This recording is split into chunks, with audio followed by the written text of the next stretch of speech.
شادی کی 4 ماہ بعد بیوی نے بچہ پیدا کر دیا۔ شوہر نے کہا یہ بچہ میرا نہیں، تم نے بدکاری کی ہے۔ حضرت علی رضی اللہ تعالیٰ عنہ نے مقدمہ سنا تو آپ نے اس عورت سے فرمایا ایک شیشے کی بوتل میں اپنا دودھ نکال کر لاؤ۔ سب لوگ حیران رہ گئے کہ اب کیا کریں گے۔ جب عورت دودھ نکال کر لائی تو وہ بسم اللہ الرحمن الرحیم۔ حضرت علی کرم اللہ وجہ الکریم کی عدالت کا واقعہ اسلامی تاریخ کا وہ روشن باب ہے جو عدل و انصاف کی لازوال مثال بن گیا۔ ایک مرتبہ امیر المومنین حضرت علی کرم اللہ وجہ الکریم کی زرہ گم ہو گئی۔ بعد میں وہ زرہ ایک یہودی کے پاس گئی۔ حضرت علی کرم اللہ وجہ الکریم اسے لے کر قاضی شریف کی عدالت میں پہنچے۔ حالانکہ آپ اس وقت اسلامی ریاست کے خلیفہ تھے، مگر عدالت میں ایک عام فریق کی حیثیت سے کھڑے ہوئے۔ قاضی شریف نے احتراماً کھڑا ہونا چاہا تو آپ نے فرمایا یہ عدل کے خلاف ہے، میں بھی ایک فریق ہوں جسے یہودی ہے۔ قاضی نے پوچھا اے علی یہ ذرا آپ کی ہے تو دلیل پیش کریں۔ حضرت علی کرم اللہ وجہ الکریم نے فرمایا یہ میری ذرا ہے، میرے پاس اس کی کوئی گواہی نہیں سوائے میرے بیٹے حسن اور میرے غلام قمبر کے۔ قاضی شریف نے کہا بیٹے کی گواہی باپ کے حق میں قبول نہیں کی جا سکتی اور غلام کی گواہی بھی اس معاملے میں کافی نہیں، اس لیے شریعت کے مطابق زرہ یہودی کے حق میں جاتی ہے۔ حضرت علی کرم اللہ وجہ نے فوراً فیصلہ قبول کر لیا اور مسکرا کر فرمایا آپ نے عدل کے مطابق فیصلہ کیا۔ یہودی یہ منظر دیکھ کر حیران رہ گیا کہ ایک خلیفہ وقت اپنے خلاف فیصلہ سن کر بھی خاموشی سے قبول کر رہا ہے۔ اس کے دل پر اس عدل کا ایسا اثر ہوا کہ وہ فوراً بول اٹھا کہ یہ ذرا علی ہی کی ہے، میں نے اسے راستے سے اٹھایا تھا اور ایسی عدالت اور ایسا انصاف صرف سچے دین میں ہی ہو سکتا ہے۔ پھر وہ وہیں کلمہ پڑھ کر مسلمان ہو گیا۔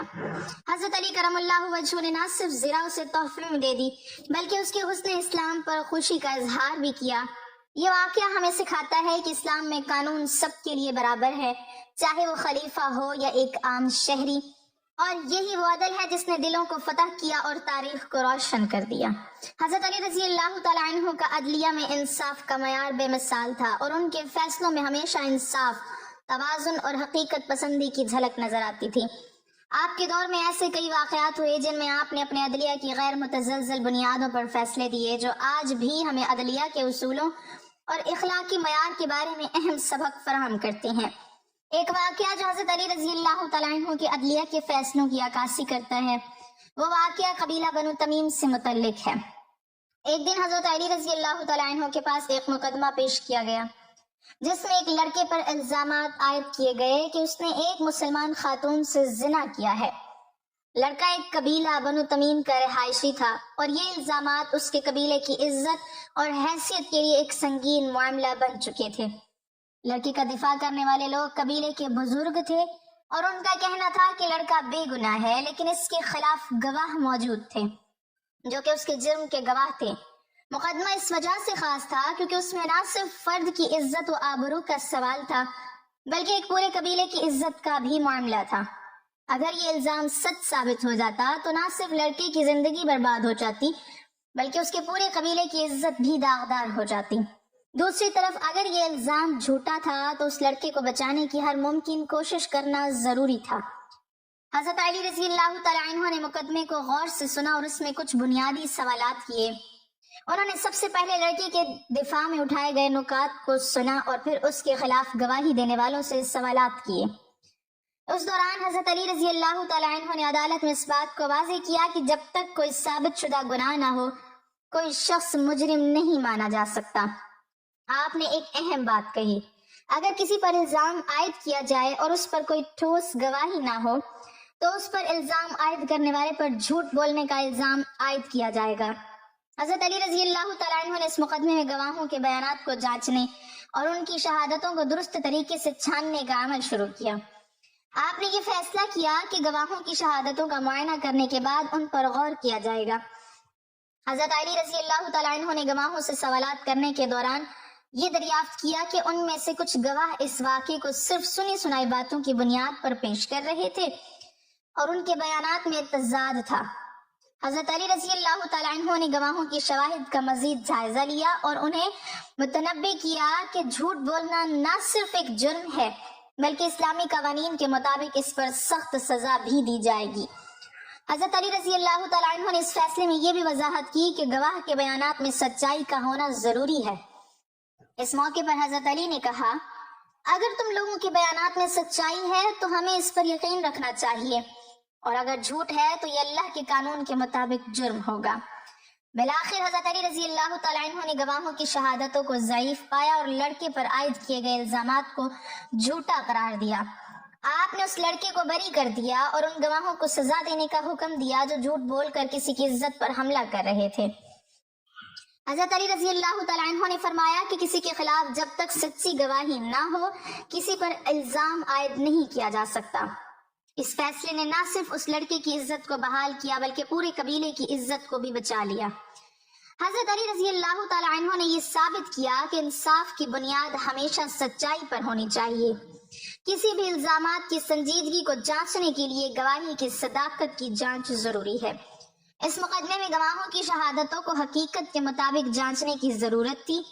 حضرت علی رضی اللہ تعالیٰ عنہ نے گواہی کے جھوٹے ہونے پر گواہوں کے خلاف کارروائی کی اور اس کا یہ پیغام دیا کہ جھوٹ بولنا نہ صرف انسانی حقوق کی پامالی ہے بلکہ یہ ایک جرم بھی ہے۔ اس واقعے میں حضرت علی رضی اللہ تعالیٰ عنہ نے ایک فرد کی عزت کو بچایا اور اس کے بارے میں جھوٹے الزامات کو مسترد کیا۔ اس سے یہ سبق ملتا ہے کہ کسی کی عزت کو بغیر ثبوت کے پامال کرنا اسلامی معاشرت میں قابل معافی نہیں ہے۔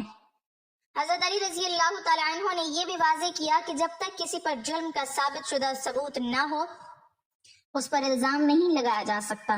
عدلیہ کے فیصلے سازی میں ثبوت کی اہمیت کو اجاگر کیا۔ اس مقدمے کا اثر صرف فرد تک محدود نہیں تھا بلکہ پورے قبیلے کی عزت کا سوال تھا۔ حضرت علی رضی اللہ تعالیٰ عنہ نے یہ فیصلہ دیا کہ معاشرتی اثرات کے پیش نظر بھی عدلیہ میں فیصلے کیے جائیں تاکہ کسی فرد یا قبیلے کی عزت متاثر نہ ہو۔ یہ واقعہ حضرت علی رضی اللہ تعالیٰ عنہ کے عدلیہ کے اصولوں اور ان کے فیصلوں کی عکاسی کرتا ہے۔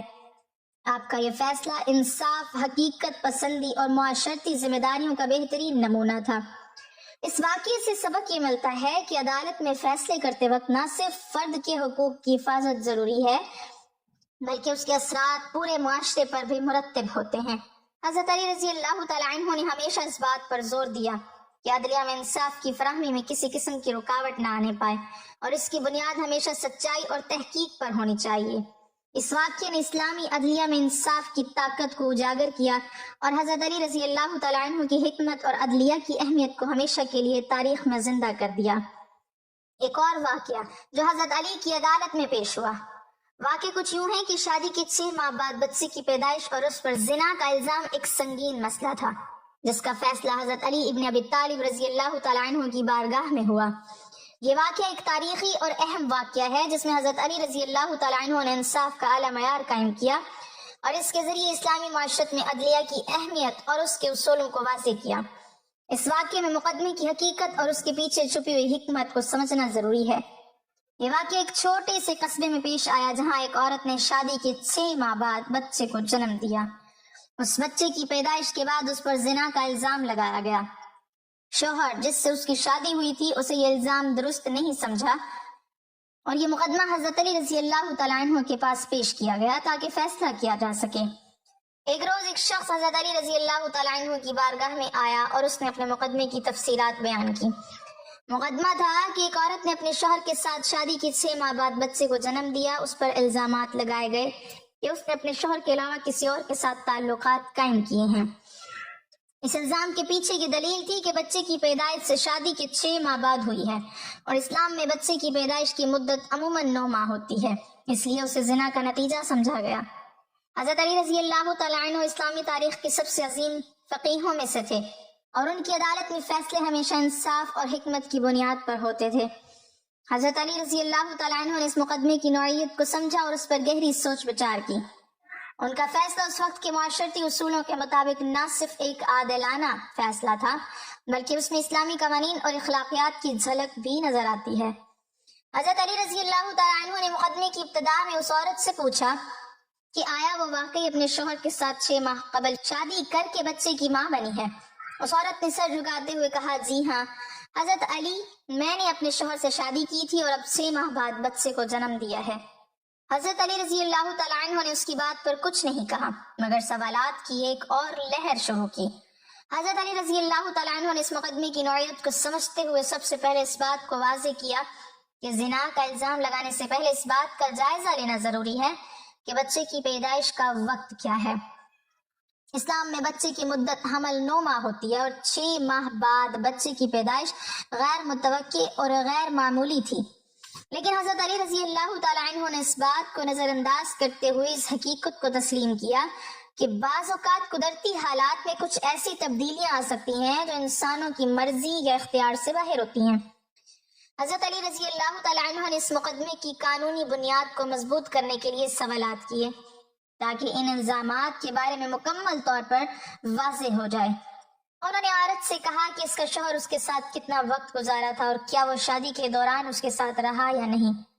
اس کے بعد حضرت علی رضی اللہ تعالیٰ عنہ نے اس عورت سے یہ بھی پوچھا کہ کیا اس نے اپنی زندگی میں کبھی کسی دوسرے مرد سے تعلق قائم کیا ہے۔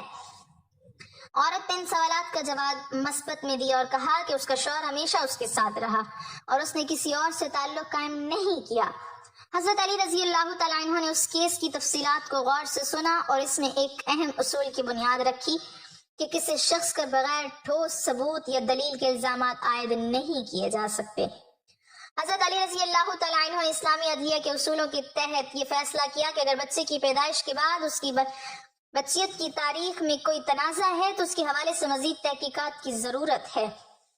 حضرت علی رضی اللہ تعالیٰ عنہ نے اس مقدمے کو صحیح طور پر حل کرنے کے لیے ایک عملی قدم اٹھایا۔ انہوں نے اس بچے کا معائنہ کرنے کے لیے طبی ماہرین اور جدید علماء کو طلب کیا۔ اس سے یہ ثابت کرنے کی کوشش کی گئی کہ بچے کی پیدائش کا وقت صرف قدرتی عوامل سے متعلق تھا اور اس میں کسی قسم کی بددیانتی یا غیر اخلاقی عمل کا کوئی دخل نہیں تھا۔ حضرت علی رضی اللہ تعالیٰ عنہ کی زیر قیادت اس مقدمے کی تحقیقات کی گئی اور اس دوران بچے کی جینیاتی نوعیت، صحت کی حالت اور دیگر عوامل کا جائزہ لیا گیا۔ یہ تحقیقات یہ ثابت کرنے میں کامیاب ہوئی کہ بچہ مکمل طور پر صحت مند تھا اور اس کی پیدائش کا وقت قدرتی تھا۔ تحقیقات کے بعد یہ بات واضح ہوئی کہ اس عورت نے اپنے شوہر کے علاوہ کسی دوسرے مرد سے تعلق قائم نہیں کیا تھا اور اس کی پیدائش محض قدرتی عوامل کا نتیجہ تھی۔ اس کے بعد حضرت علی رضی اللہ تعالیٰ عنہ نے اس عورت اور اس کے شوہر کو بلا کر کہا، تم دونوں پر کوئی الزام نہیں ہے اور تمہارے خلاف کوئی سزا نہیں ہے۔ حضرت علی رضی اللہ تعالیٰ عنہ کا فیصلہ اس وقت کے عدلیہ میں عدلیہ کی اعلیٰ معیار کی علامت بن گیا۔ حضرت علی رضی اللہ تعالیٰ عنہ نے ہمیشہ اس بات پر زور دیا کہ عدلیہ میں انصاف کی کوئی کمی نہیں ہو سکتی۔ اس مقدمے کا فیصلہ اسلامی معاشرت میں عدلیہ کی اہمیت اور ضرورت کو اجاگر کرنے والا تھا۔ حضرت علی رضی اللہ تعالیٰ عنہ نے اپنے فیصلے میں نہ صرف اسلامی قوانین اور ضوابط کی پاسداری کی بلکہ ایک اہم پیغام بھی دیا کہ مقدمات میں انصاف کی فراہمی کے لیے صحیح تحقیق اور گواہیاں ضروری ہیں۔ اس فیصلے نے یہ ثابت کیا کہ اسلامی معاشرت میں کسی پر جھوٹا الزام عائد کرنا اور اس کی عزت کو خراب کرنا سخت جرم ہے اور اس کے خلاف سخت سزا دی جائے گی۔ حضرت علی رضی اللہ تعالیٰ عنہ نے اس مقدمے میں عدلیہ کی اہمیت اور فیصلوں کی اہمیت کو واضح کیا۔ انہوں نے ایک عدلیہ کے ذریعے انصاف کی فراہمی کا ایک اعلیٰ نمونہ پیش کیا۔ اس مقدمے میں یہ ثابت ہوا کہ کوئی بھی الزام بغیر تحقیق کے تسلیم نہیں کیا جا سکتا جب تک کہ اس کے خلاف ٹھوس ثبوت نہ ہو۔ کسی کو بے گناہ نہیں سمجھا جا سکتا۔ حضرت علی رضی اللہ تعالیٰ عنہ نے انصاف کی بنیاد پر فیصلہ کیا اور عوامی سطح پر ایک واضح پیغام دیا کہ الزامات کو سنجیدہ اور ٹھوس طریقے سے حل کیا جانا چاہیے۔ اس مقدمے سے یہ بھی ظاہر ہوتا ہے کہ اسلام میں انسان کی عزت کا بہت بڑا احترام ہے اور کسی کے بارے میں بغیر کسی ٹھوس ثبوت کے الزام لگانا بہت سنگین جرم ہے۔ حضرت علی رضی اللہ تعالیٰ عنہ کا یہ فیصلہ اسلامی تاریخ میں ایک شاندار اور اہم واقعے کے طور پر یاد کیا جاتا ہے جو عدلیہ کے اصولوں، اسلامی معاشرت میں انصاف اور تحقیق کی اہمیت کو اجاگر کرتا ہے۔ ایک شخص حضرت علی کرم اللہ وجہ الکریم کی عدالت میں حاضر ہوا۔ اس کی بیوی نے شادی کے صرف 6 ماہ بعد ایک بچے کو جنم دیا۔ شوہر نے عدالت میں آ کر کہا، یا علی، یہ بچہ میرا نہیں ہو سکتا کیونکہ ہماری شادی کو صرف 6 ماہ ہوئے ہیں۔ اس نے ضرور کسی اور سے بدکاری کی ہے، میں اسے قبول نہیں کر سکتا۔ یہ الزام نہایت سنگین تھا۔ اس کا مطلب یہ تھا کہ عورت زنا کی مرتکب ہوئی ہے اور شریعت میں اس کی سزا حد زنا یعنی 100 کوڑے یا سنگساری اگر شادی شدہ ہو، لیکن شرط ہے 4 عینی گواہوں کی یا خود اقرار کا یا غیر معمولی حالات میں تحقیق سے ثابت ہونے والا ثبوت۔ عورت خاموش کھڑی تھی، اس نے سر جھکایا ہوا تھا، وہ روتی رہی۔ اس نے بار بار کہا، خدا کی قسم میں نے کوئی گناہ نہیں کیا، یہ بچہ میرے شوہر کا ہے، لیکن شوہر کا اصرار تھا 6 ماہ میں بچہ کیسے پیدا ہو سکتا ہے، یہ ممکن نہیں۔ اس وقت مجمع میں موجود لوگ بھی حیرت میں تھے، کچھ عورت پر شک کر رہے تھے، کچھ خاموش تھے، اور سب حضرت علی رضی اللہ تعالیٰ عنہ کے فیصلے کا انتظار کر رہے تھے۔ حضرت علی رضی اللہ تعالیٰ عنہ نے نہ شوہر کی بات کو فوراً مانا، نہ عورت کی صفائی کو بغیر تحقیق قبول کیا۔ آپ نے گہرے تدبر کے بعد ایک عجیب و غریب حکم دیا، اے عورت جا ایک شیشی لے کر آ اور اس میں اپنا دودھ نکال کر لاؤ۔ یہ حکم سن کر تمام لوگ حیران رہ گئے، سب سوچنے لگے یہ کیا فیصلہ ہے، دودھ سے کیا ثابت ہوگا، زنا یا نسب کا دودھ سے کیا تعلق؟ مگر چونکہ حضرت علی کا علم و فہم سب پر واضح تھا، اس لیے کوئی سوال نہ اٹھا سکا۔ عورت روتی ہوئی گئی اور تھوڑی دیر بعد شیشی میں اپنا دودھ نکال کر لائی۔ حضرت علی نے شیشی کو لیا اور فرمایا اس شیشی کو کچھ دیر کے لیے ایسے رکھو، ہم دیکھیں گے کیا ہوتا ہے۔ تھوڑی دیر بعد شیشی کو دیکھا تو دودھ کے اوپر گاڑھا پانی جمع ہو چکا تھا اور نیچے ہلکی پتلی تہ رہ گئی تھی۔ حضرت علی رضی اللہ تعالیٰ عنہ مسکرائے اور فرمایا لوگوں سن لو، یہ دودھ اس عورت کا ہے جو سچی اور پاک دامن ہے۔ اللہ نے اس کے دودھ کو گاڑھا رکھا ہے، اور اگر یہ زناکار ہوتی تو اس کے دودھ کی تہ پانی کی طرح پتلی ہوتی۔ یہ بچہ اسی عورت کا ہے اور اسی کے شوہر کا ہے۔ اللہ نے اس کے جسم سے دودھ جاری کیا ہے جو اس کی پاک دامنی کا ثبوت ہے۔ عجیب بات کہ دودھ واقعی سچ بتاتا ہے۔ یہاں بعض لوگ سوال کر سکتے ہیں کیا دودھ واقعی زنا یا پاک دامنی کا ثبوت ہے؟ حضرت علی کا فیصلہ محض ظاہری معجزے پر نہیں تھا، بلکہ اس کی بنیاد قرآن و سنت اور فطرت انسانی کے علم پر تھی۔ قرآن کریم میں اللہ تعالیٰ نے فرمایا اللہ نے ماں کے حمل اور دودھ پلانے کو فطری عمل قرار دیا ہے جس میں اللہ کا نظام کام کرتا ہے۔ اگر عورت بدکار ہو یا اس کا حمل جھوٹ پر مبنی ہو تو اللہ کے بنائے ہوئے نظام میں کچھ نہ کچھ فرق ظاہر ہو سکتا ہے۔ حضرت علی کرم اللہ وجہ کی فقہی بصیرت اس نقطے کو سمجھ چکی تھی، اس لیے آپ نے فطرت کے اس عمل کو بطور دلیل استعمال کیا۔ عمل کی کم از کم مدت 6 مہینے ہے، یہ بات قرآن سے بھی اخذ کی جاتی ہے۔ قرآن مجید میں فرمایا اور اس کا حمل اور دودھ چھڑانے کا عرصہ مجموعی طور پر 30 مہینے ہے، اور سورہ لقمان میں فرمایا اور اس کا دودھ چھڑانا 2 سال یعنی 24 مہینے ہے۔ اگر 30 مہینے میں سے 24 مہینے نکال دیں تو 6 مہینے حمل کی کم از کم مدت بچتی ہے، یعنی حمل 6 مہینے کا ہو سکتا ہے۔ اس بنیاد پر حضرت علی رضی اللہ تعالیٰ عنہ نے اس عورت پر زنا کا الزام رد کر دیا اور فرمایا جب اللہ نے قرآن میں کہا ہے کہ حمل 6 مہینے کا بھی ممکن ہے تو ہم کسی عورت پر جھوٹا الزام کیوں لگائیں؟ حضرت علی نے نہایت حکمت، عدل اور علم کے ساتھ فیصلہ دیا، عورت کو پاک دامن قرار دیا، شوہر کی توبہ نصیحت کی، بچے کو نسباً جائز قرار دیا، مجمع کو ہدایت دی کہ کبھی کسی عورت کی عزت پر شک نہ کرو جب تک تمہارے پاس واضح ثبوت نہ ہو، اللہ کی بنائی ہوئی فطرت میں شک نہ ہو۔ اللہ تعالیٰ ہمیں دین کی مکمل سمجھ نصیب فرمائے اور ہمیں نیکوکاروں میں شامل کرے، آمین۔ ناظرین کمنٹ باکس میں اللہ تعالیٰ کے 99 ناموں میں سے ایک نام ضرور ٹائپ کریں۔